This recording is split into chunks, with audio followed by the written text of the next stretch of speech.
Au cours de l'année écoulée, l'Observatoire volcanologique de l'Alaska a enregistré plus de 3500 séismes et petites secousses autour du mont Spur, un gigantesque volcan recouvert de glace. En plus de cela, les images satellites montrent que le sol se déplace. Et lors de leur survol, les spécialistes voient que de plus en plus de gaz dangereux s'échappent des fissures, le genre de gaz qui peut provoquer des pluies acides et déranger les oiseaux, au moins pendant quelques jours. Les chercheurs disent que la question n'est pas de savoir s'il va y avoir une éruption, mais quand. Personne n'a de réponse à ce sujet, mais les habitants d'Anchorage suivent la situation de près. Mais que se passe-t-il lorsqu'un volcan glacé perd son calme, avec une grande ville à seulement 129 km?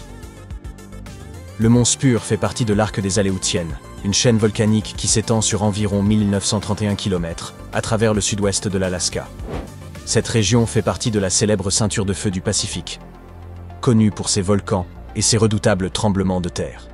En fait, 90% des tremblements de terre annuels se produisent le long de cette ceinture. Malgré cela, les gens se pressent en masse pour visiter ces lieux. Le tourisme volcanique est bien vivant. Il est surveillé et sûr, mais faites bien attention lorsque vous ouvrez une canette de soda dans les parages d'un tel monstre. Ce qui distingue le mont Spur des autres volcans de la région, c'est qu'il est l'un des rares grands stratovolcans à être recouvert d'un épais manteau de glace et de pergélisol. Cette couche glacée peut entraîner des éruptions violentes qui génèrent de la vapeur et des coulées de boue volcaniques. Il possède également deux bouches principales, le sommet, qui n'a pas connu d'éruption depuis plus de 5000 ans, et Crater Peak, qui s'est activé au XXe siècle.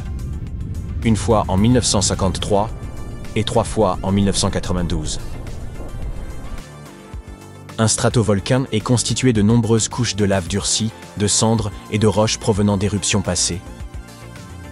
Il peut entrer en éruption de manière explosive parce que son magma épais retient des gaz. Il accumule donc une pression qui peut finir par exploser de façon soudaine et spectaculaire. Comme une cocotte minute hermétiquement fermée, laissée sur une cuisinière et où la vapeur s'accumule jusqu'à ce que le couvercle saute. Le magma du mont Spur retient ces gaz jusqu'à ce que la pression devienne trop forte. Cela conduit à des catastrophes au lieu d'un écoulement rocheux régulier et calme. Et ce type d'éruption peut être dangereux en raison de ses effets. La cendre, les nuages et le gaz peuvent se répandre bien au-delà du voisinage du volcan. Lorsque Crater Peak a explosé violemment en 1953, il a projeté un immense nuage de cendres à plus de 10 km dans le ciel, affectant Anchorage et les régions de la zone. Près du cratère, toute cette masse chaude mélangée à de la neige, à de la glace et à l'eau des pluies a entraîné des coulées de boue rapides qui portent le nom de lahars. Ces lahars ont dévalé les pentes du volcan, inondant les vallées voisines et obstruant une rivière avec des débris. Cela a détourné la rivière et affecté l'écosystème local. Lorsque vous avez ouvert une boisson gazeuse sous pression, vous pouvez la reboucher, sans craindre qu'elle explose comme la première fois et abîme votre plafond. Même si vous la remplissez à nouveau, cela ne changera rien. Vous pouvez la secouer comme un forcené, impossible d'y générer la même quantité de pression. Mais les volcans ne fonctionnent pas comme ça. Toute la lave ne s'échappe pas, et le réseau souterrain se déplace constamment. Une nouvelle matière brûlante se mélange à ce qui est resté piégé, provoquant de violentes réactions. C'est comme quand on jette de l'eau sur de l'huile chaude. C'est peut-être la raison pour laquelle, 4 décennies plus tard, en juin 1992, Crater Peak est une nouvelle fois entré en éruption. L'explosion a été puissante et soudaine. Son énorme panache de poussière a battu le record précédent en s'élevant à près de 14,5 km dans le ciel, perturbant les avions et entraînant un arrêt des départs aériens.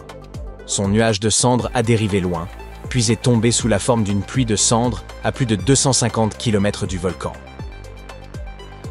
Celui-ci aura expulsé près de 44 millions de mètres cubes de cendres, suffisant pour recouvrir une grande ville, ou remplir plus de 17 000 piscines olympiques. À Anchorage, les résidents ont dû rester chez eux et porter des masques pour éviter d'être intoxiqués.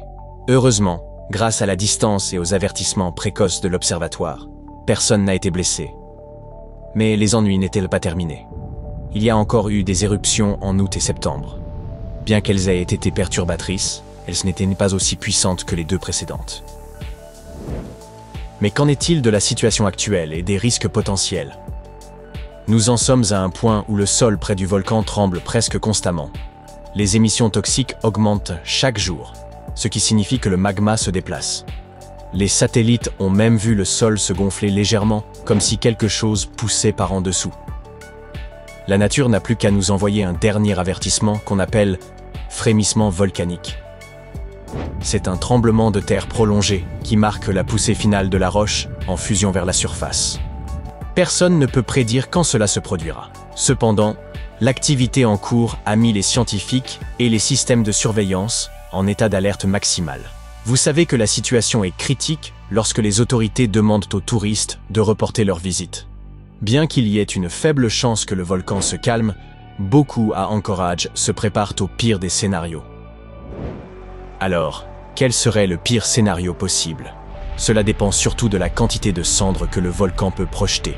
Selon la direction et la force du vent, les cendres pourraient à nouveau recouvrir la ville, comme avant.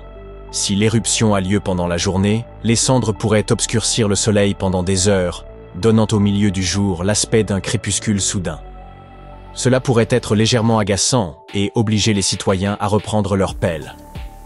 Ou cela pourrait entraîner une dévastation complète, mettant en danger les habitants d'Anchorage et affectant toute la région. Voici pourquoi. Ce que l'on appelle la cendre volcanique n'est pas comme la cendre douce que l'on obtient en brûlant du bois ou du papier. En inhaler n'est pas seulement désagréable, cela peut être dangereux, surtout pour ceux qui souffrent d'asthme ou d'autres problèmes respiratoires. Elle est constituée de minuscules particules coupantes de roche et de verre, similaires à de la fibre de verre, qui peuvent irriter les poumons et les voies respiratoires. Elle peut également endommager les machines et les voitures. Selon le service géologique des États-Unis, des dépôts de cendres très épais, typiquement de plus de 10 cm, peuvent provoquer l'effondrement des toits. Mais ces directives se réfèrent à la cendre volcanique en général. Les volcans glacés, comme le mont Spur, peuvent produire une cendre plus fine et en plus grande quantité, surtout si le magma interagit avec de la glace ou de l'eau. On nomme cela l'activité phréatomagmatique, et cela peut rendre l'épannage de cendres encore plus explosif et étendu, conduisant à des situations encore plus dangereuses.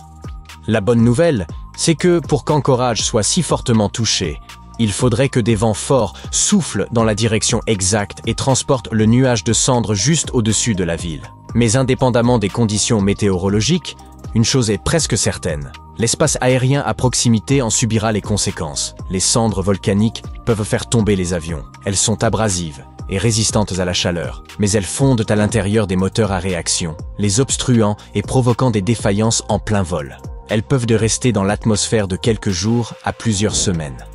Parce qu'Anchorage se trouve sur une importante trajectoire de vol entre l'Amérique du Nord et l'Asie, une éruption pourrait perturber les vols internationaux traversant le Pacifique. Cela pourrait potentiellement entraîner des retards ou des annulations à travers les continents.